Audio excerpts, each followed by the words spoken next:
Hello Rayclass, this is that Yi guy. I hope everyone's doing well. Today I'm here with a guide for Poison, Blade Vortex, Assassin.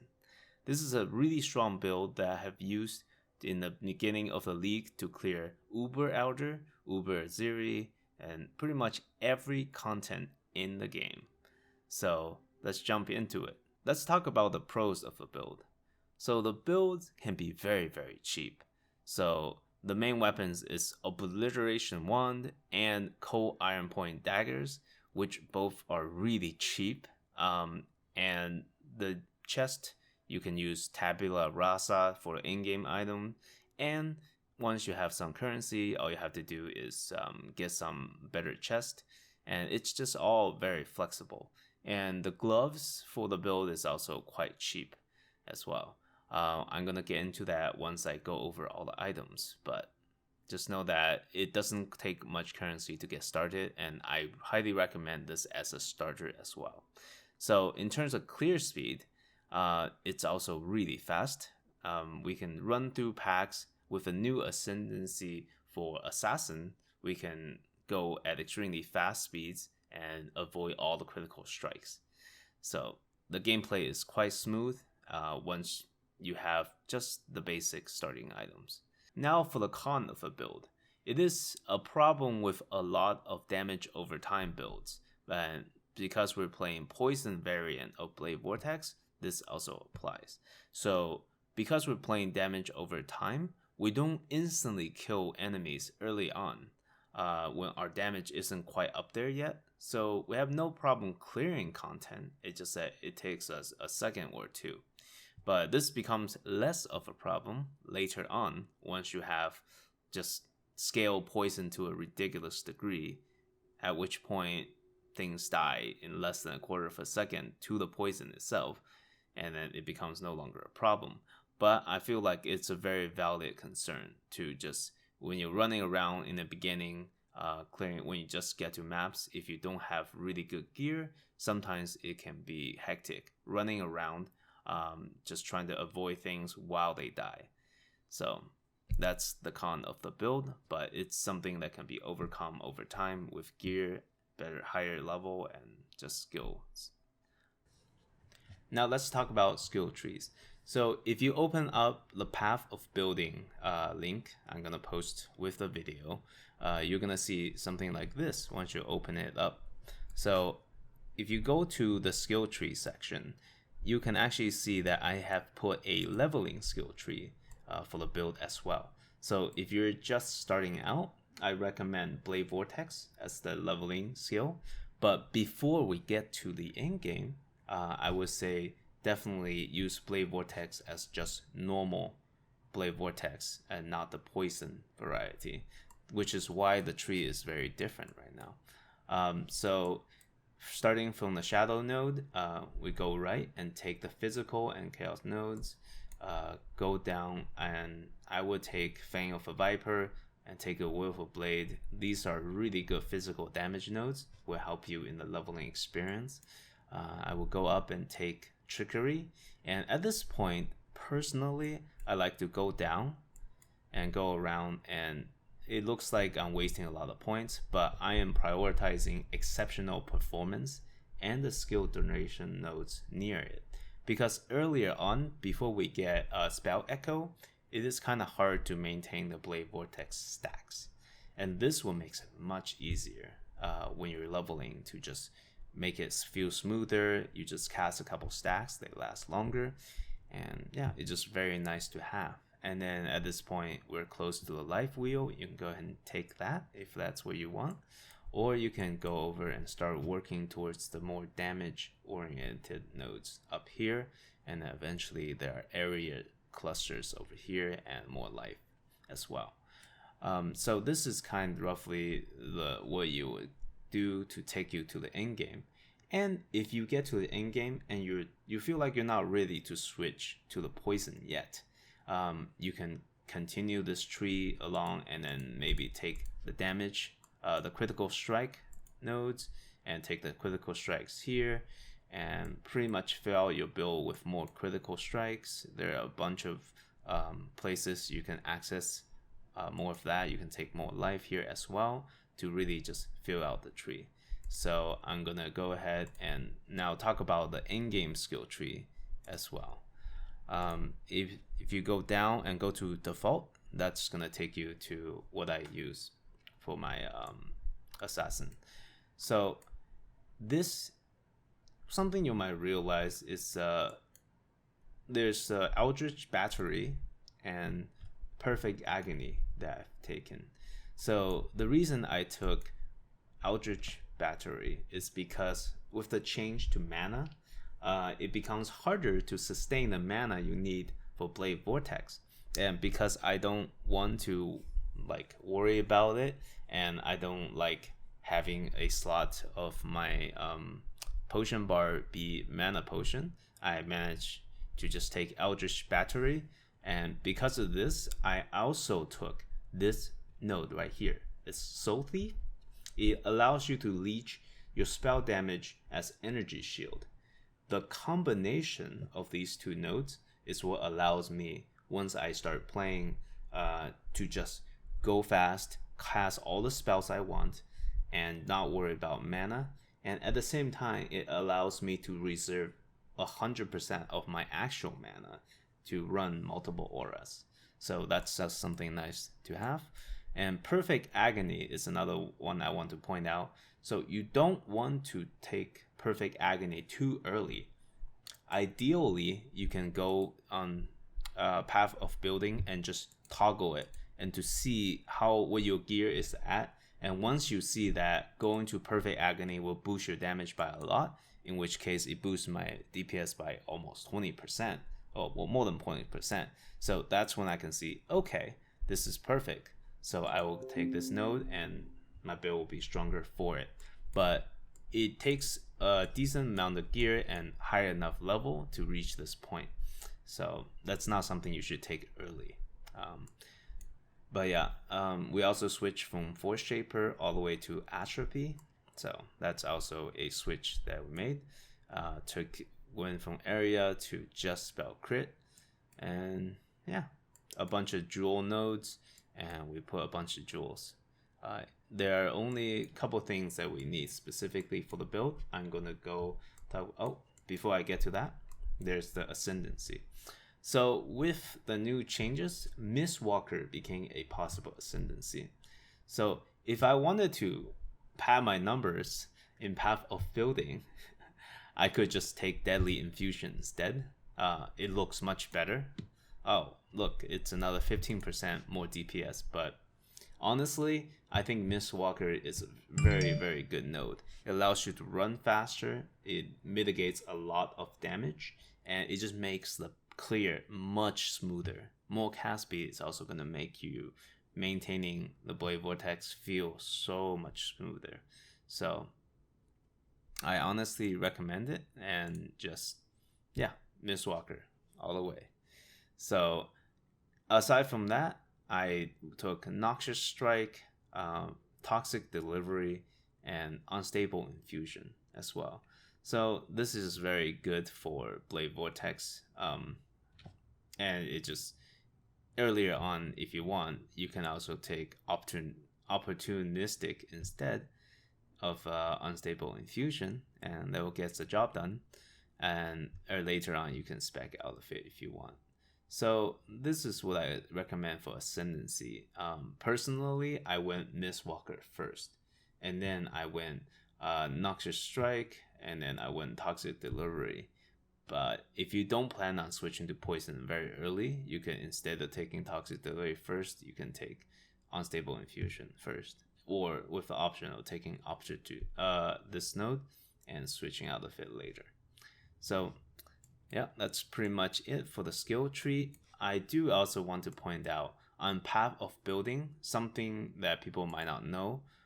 For this, if you want to see your numbers, you can go tick Shaper/Guardian. We always pick Power Charge because we're always going to be at full Power Charge, and I think that's reasonable. And another important thing is, if you see, now my damage has gone down drastically. So the number of poisons applied recently is a very, very important element of this build. So because of Assassin's Ascendency, for each stack we apply on enemy recently, we're gonna do more damage. So I'm going to actually just say, okay, we're gonna do 55. The reason we're doing that is that Blade Vortex, over the course of 4 seconds, will hit your enemy almost 30 times. And because we're doing a combination of the item, which I will talk about later, Golden Rule, and something that makes us immune to poison, we are actually also applying that poison to ourselves. So that's gonna be a huge damage boost, more than doubling our damage, almost tripling our damage. And say if you're just crashing into a pack of enemies, your damage will go skyrocket and go way off the roof. So that's something I like to leave at, say, 55 as a realistic number in a single 1v1 fight against the boss. Because we're also using Wither Totem, we can go here and set our Wither stacks. If we enable it and we set to 15 stacks, then because we're using multi-totem, and 3 totem casting Wither at the same time, the stacks will go max really quick. Now we can go down to Blade Vortex and see that our damage is once again took a huge leap, and now we're almost at 8 million DPS against a boss which is in the single target environment. So I'm gonna take this off for now. I don't like to leave it on because it's not always available, and I don't like to pad the numbers. So yeah. Another thing is I put Unbound Ailment here, but most of the time you don't need it. In fact, most of the time I do not use it. And yeah, I'm going to talk about my skills link real quick. For the 4 link, I have Vitality because I have Watcher's Eye that uses Vitality. I have Enlighten to support the Vitality. It's a level 4, which is necessary for running all of them.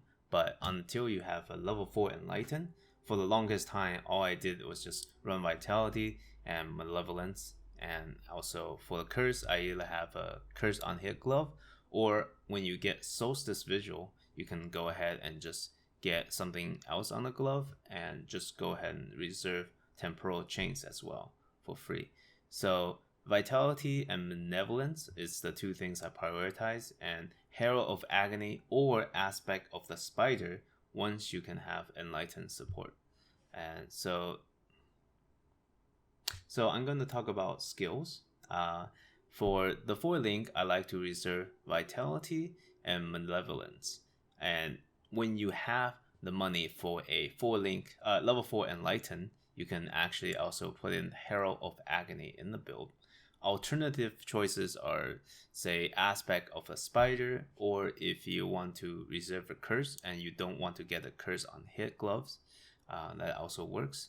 And because I have Shaper's Solstice Vigil, I ended up running a Temporal Chains and Blasphemy support.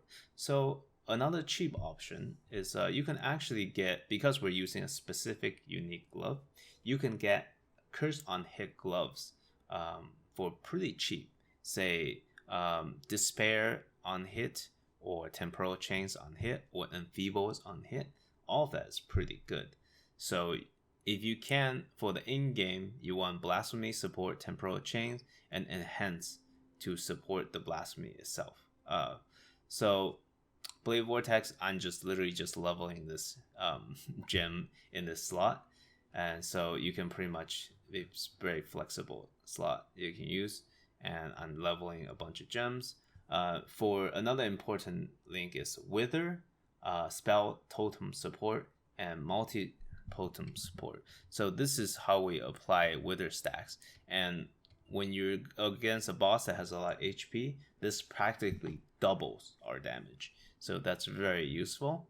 So Immortal Call and Cast When Damage Taken support, I left both at this level 8 Immortal Call and level 6 Cast When Damage Taken because I don't want to get more strength, and this does the job just fine. And Flame Dash and faster casting support, It's what I use to dash around, and yeah, it's very good mobility skill. If you want, you could also use the free sockets to get a whirling blade, faster attack, and also fortify. That way the build will have access to fortify, but I just never found it that I needed such things. So for the main link, I use Spell Echo.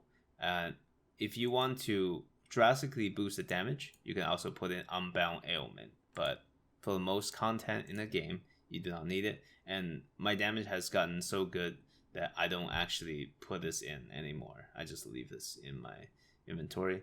But the main links is Blade Vortex, Poison Support, Daily Ailment, Void Manipulation, and Vile Toxins. So this is what I recommend for the Blade Vortex main skill link set. And if you are just leveling, you could just link Blade Vortex with as any sort of bonus damage support gems like cold damage, lightning damage, cold, physical to fire, and things like that. So yeah, that's all you need in terms of skill gems. If you have any questions about that, you can also leave a comment, so I'll be happy to answer those questions as well. So let's talk about the gear. So the most important thing is, so now let's talk about gear. One thing I want to point out right off the bat is that we're using an item combo. So there's an item called Maw of Conquest. The most important line on it is that unaffected by poison. So that is because we're going to use a jewel, which is also really cheap, called the Golden Rule. So what it says is that poison you inflict is reflected to you if you have fewer than 100 poisons on you, which allows us to both inflict poison on the enemy and inflict it to ourselves, which will drastically increase the number of poisons we have, and at the same time, we will boost our chaos resist by a huge amount. So this is a really good combination that I highly recommend. Now let's talk about gearing in general. So for clearing, I use obliteration wand. So what it does is that enemies you kill has 20% chance to explode, dealing a quarter of their maximum life as chaos damage. And this build scales chaos damage to a huge degree. So what it means is that when you have two of these wands and enemies explode, they're going to create a chain reaction. Explosion's going to kill enemies, and that's going to kill, when they die, they're going to explode with a high chance and kill the next enemy next to them. So for a lot of content, I kill the first thing in the pack, and everything else just goes with it. So that's really good for clearing, and it's also really cheap. For weapon switch, I use cold iron point daggers for single target. And as you can see, I have corruption on them for increased damage over time. That's really good, but it's not absolutely necessary. It's just a nice in-game luxury to have. What they do is that they give you +3 to all levels of physical spell damage gems. So Blade Vortex is a physical spell. So when I have these two, I'm getting +6 levels to Blade Vortex, which is a huge damage boost. So that's really nice. And these daggers are also really cheap without the corruption, of course. So that's another good choice to have. For chest, I use Tabula Rasa for the most part, and eventually I switched to Carcass Jack. Now the chest slot is very flexible because you can just use whatever works for you, and you don't have to worry about it. Just if you want more evasion, maybe get another unique chest that's high evasion. If you want just a rare chest with stats, that's also doable. For amulet, you want something that can give you more life, or for the end game, Solstice Vigil is really nice. It reduces the temporal chain mana reservation, allowing me to run temporal chain curse with no cost to me at all, which is really good. But that's just the absolute end game option you can have. For the longest time, I used a amulet that gave me a lot of life and a lot of resist, and also some spell critical multiplier. So for the rings, while these are elder rings, we're not looking for any specific elder based roles. We're just looking for high life and high mana elemental resist, which, as you can see, my ring just have a lot of elemental resist, and nothing else really matters. That is because we're using another unique called Blasphemous Grasp. This is also another really cheap unique. As you can see, I got one with a really good corruption on it, but you absolutely do not need to have this corruption. It's another in-game DPS boost. So for each elder item you have equipped, you get more life and you get more damage over time multiplier for ailments, which is scaling our poison quite a bit. And for this slot, you can also use Feminist Weave, but also works without just that. You can just use a rare glove with high life, and until I started doing Uber Elder and absolute in-game content like that, I did not need this glove with absolutely best corruption. You can just get any of the pair of these gloves for like a chaos or so. It would get you through a lot of content as well. For belt, I like to prioritize the Elder belt, both for the synergy with this grasp and for the fact that for Elder belt you can roll a increased life recovery rate, which is fantastic for survivability, and I highly recommend it. And for boots, it's also Elder boots. So what I try to prioritize getting is, of course, if you can get 35% movement speed, that would be perfect. But I went for the cheaper option. I got 25% movement speed and also increased duration, because Blade Vortex is a duration-based skill. Increased duration is really good. Also, just being able to support increased duration for free is also good for what I put in to the sockets. So yeah, that pretty much covers the gear itself. For potions, I use Blood of Karui. It's just the best life flask in the game, period. I use Aziri's Promise. It's more important earlier on until you get more sources of light game on hit. But it is a very good flask. Sin's Rebirth is one of the best flasks for us because Unholy Might gives us more chaos damage based on the physical damage. Diamond Flask, of course, it's good. We do critical strike, so Diamond Flask for me it's the must. And I use a Quicksilver Flask just to help me run around really fast because the clear speed of this build is very high. For jewels, this is just a stereotypical spell damage Blade Vortex jewel. You want physical damage to spells or chaos damage to spells, life, or critical multiplier as the most important things to prioritize. I also got resists on this one as well. And so for Watcher's Eyes, I personally got this because I'm running Vitality. I get 30 life gain for each enemy hit while affected by Vitality, regeneration while affected by Vitality. That's really good for this build. But the most important one is the life gain for each enemy hit while affected by Vitality. So if you can't afford a super expensive Watcher's Eye with everything on it, that's the one thing you want to prioritize. Just the life gain for each enemy hit while affected by Vitality as the roll on Watcher's Eye. So that's a really good in-game option to prioritize. Yeah. I have no mana problem because of Eldritch Battery, as you can see, so that's why I'm not running a mana potion. So for the Pantheon, I will recommend Soul of Lunaris. It gives us additional physical damage reduction for each nearby enemy and increased movement speed for each nearby enemy. It's because I like to go fast, and This allows me to go fast and just plow into packs of enemies. And for minor ascendancy, I use Soul of Gothakul. Induce physical damage reduction for each hit taken recently. This is also another thing to prevent me from getting killed by packs of enemies immediately.